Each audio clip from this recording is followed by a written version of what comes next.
Hello everyone. Chapter 1 जो start किया था उसका सेशन नंबर 3 जो कि मैंने आपको सेंड कर दिया था डेटा, उसको हम एक बार वेरीफाई कर लेते हैं। सेशन 3 जो हमें बताता है apply measures to overcome the barriers in communication. So how to overcome the barriers for receiving any type of barriers in our communication, like any type of thoughts, any type of ideas which we are sending from the sender to receiver. In this process in this process any type of barriers can occur, like language barrier, gender barrier, ambiguity barrier, information barrier. These are the type of barriers. So एक एक करके हम लोग सभी barriers को clarify करते चलेंगे। सबसे फर्स्ट जो बैरियर है हमारा लैंग्वेज बैरियर। दैट मीन्स जो भी डेटा सेंडर और रिसीवर के बीच में सेंड किया जा रहा है वो जिस भी फॉर्मेट में सेंड होता है वो एक प्रॉपर लैंग्वेज में सेंड होना चाहिए, जिससे कि जो भी सेंडर से रिसीवर के बीच में डेटा सेंड हो रहा है रिसीवर भी उसे इजीली समझ सके और सेंडर भी उसे इजीली समझ सके। लाइक अगर हम सपोज करो ऐसा सोचते हैं कि जो सेंडर है वो जो डेटा सेंड कर रहा है वो उर्दू लैंग्वेज में सेंड कर रहा है और रिसीवर को उर्दू लैंग्वेज आती ही नहीं, तो उसे कैसे समझेगा डेटा को। These are the aspects of language barrier. After that हम बात करते हैं जेंडर बैरियर्स की।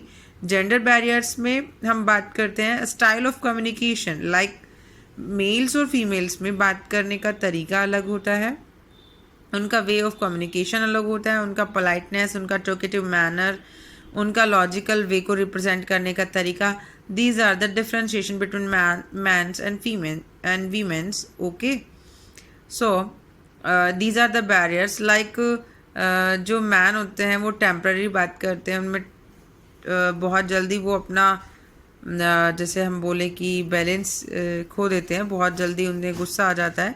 That's why the communication we can say that the communication is not effective. ठीक है, वो लीनियर होता है, लॉजिकल वे में होता है।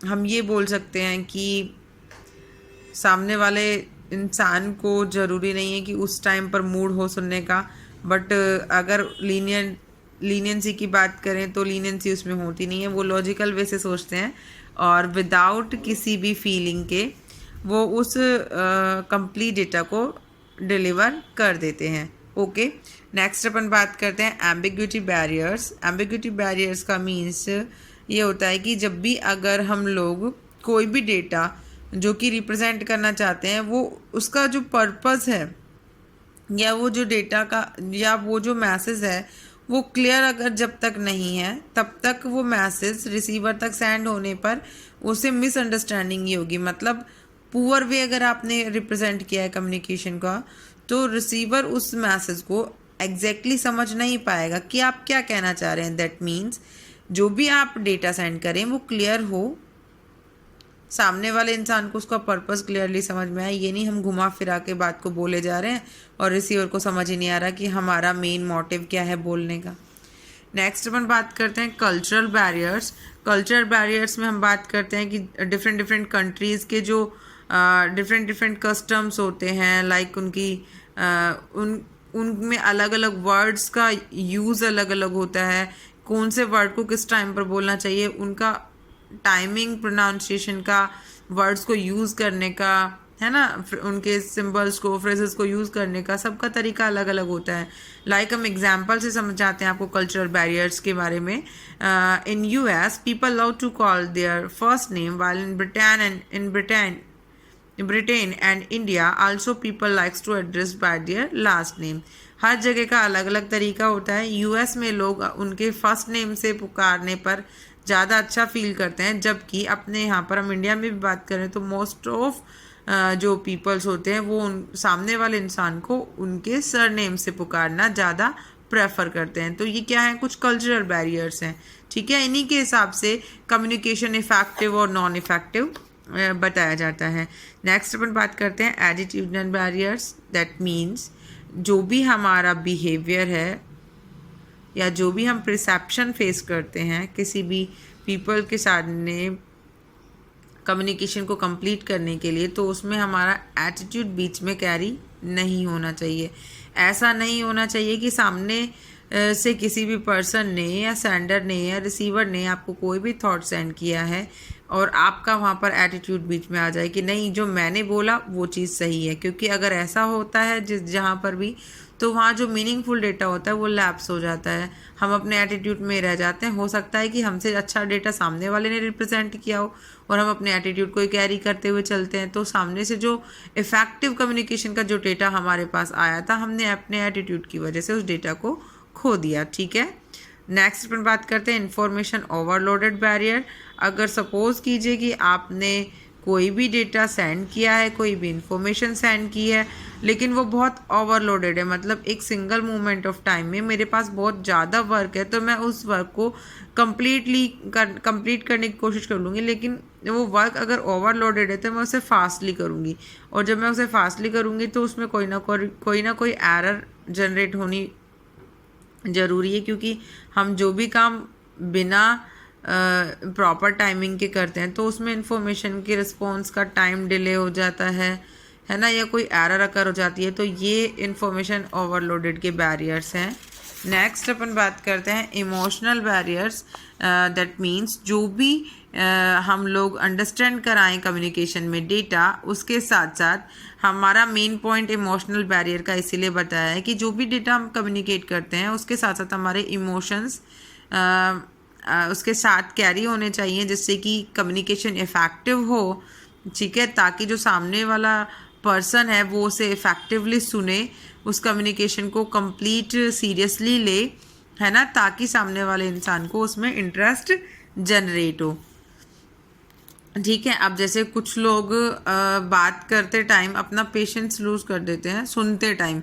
सपोज़ कीजिए कि सामने से कोई इंसान आपसे कुछ बात आपको बताना चाह रहा है, कोई कम्युनिकेशन कर रहा है, और उसका बोलने का तरीका ऐसा है कि वो बार बार में उसी पॉइंट को दोहराते जाता है, एक ही लाइन को वो 4 बार बोलता है, तो सामने वाला इंसान क्या सोचेगा? वो सोचेगा कि ये तो पकाऊ इंसान है और ये एक ही बात को बार बार बोलेगा, जिससे कि हम लोगों का कंसंट्रेशन वहाँ से लूज़ हो जाता है और हम लोग उसकी बात में अपना इंटरेस्ट नहीं दिखा पाते हैं। ठीक है, तो इसीलिए जो भी सेंडर है वो रिसीवर के बीच में जब तक जो भी कम्युनिकेशन करे वो इफ़ेक्टिव मैनर में होना चाहिए और बिना किसी टाइम को, बिना किसी वर्ड्स को वेस्ट करते हुए इंटरेस्टिंग फॉर्मेट में होना चाहिए, जिससे कि जो यूज़र है वो उस डेटा को इफ़ेक्टिवली ले। ठीक है, नेक्स्ट अपन बात करते हैं ऐसे कौन कौन से मेजर्स हैं जो कि हम बैरियर को ओवरकम करने के लिए यूज़ में लें, मतलब ऐसे कौन कौन से मेजर्स हैं जो हम यूज़ में लें ताकि कि बैरियर्स ना अकर हो। सबसे पहला हम कोशिश करें कि फ़ेस टू फेस इंट्रैक्शन हो, जिससे कि ये जितने भी मिसअंडरस्टैंडिंग वाले बैरियर्स हैं ये अकर ना हो। सेकंड पॉइंट हम देखते हैं clarify ideas before communication. Sender के खुद के माइंड में ही सेंड किया हुआ डेटा क्लियर होना चाहिए कि वो क्या सेंड करना चाह रहा है, जिससे कि वो अपनी इंफॉर्मेशन, अपना कम्युनिकेशन, अपना जो डेटा वो सेंड करता है उसे प्रॉपर वर्ड्स में कम्युनिकेट कर सके, ताकि रिसीवर को वो डेटा इजीली समझ आए। Next, planning the communication.